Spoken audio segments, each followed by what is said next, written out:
ভারতের বিশ্বজয় কি হজম হচ্ছে না শোয়েব আখতারের?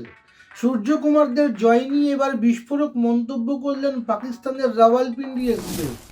ভারত চ্যাম্পিয়ন হতেই শোয়েব আখতারের দাবি, ভারত নাকি পাড়ার সেই বখাটে বড়লোক ছেলের মতো আচরণ করছে, যার কাছে নিজস্ব ব্যাট বল আছে বলে সে যা খুশি তাই করছে।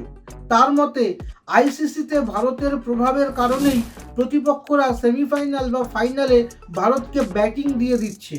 এমনকি বোলাররা কেন বাউন্সার না দিয়ে ব্যাটের সামনে বল ফেলছে তা নিয়েও প্রশ্ন তুলেছেন তিনি। যদিও পাক ক্রিকেটার মোহাম্মদ আমির সুর বদলে ভারতের প্রশংসা করেছেন, কিন্তু আখতার এখনও ভারতের সমালোচনাতেই ব্যস্ত। ভারতীয় ভক্তদের দাবি, হারের জ্বালা থেকেই এমনটা বলছেন তিনি।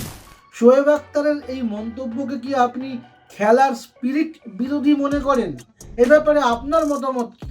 উত্তর জানান কমেন্ট করে। এবং খেল দুনিয়ার আরও খবর পেতে সাবস্ক্রাইব করুন গেম চক্র। আপনার নিজের জন্য বা নিজের ব্যবসার জন্য পার্সোনাল বা বিজনেস ওয়েবসাইট তৈরি করতে চান, অথবা তৈরি করতে চান আধুনিক মোবাইল অ্যাপ, কোথায় যোগাযোগ করবেন, কিভাবে শুরু করবেন বুঝতে পারছেন না? যোগাযোগ করুন নিচে দেওয়া ফোন নাম্বারে। আপনার সমস্ত প্রশ্নের উত্তর পাবেন এখানেই।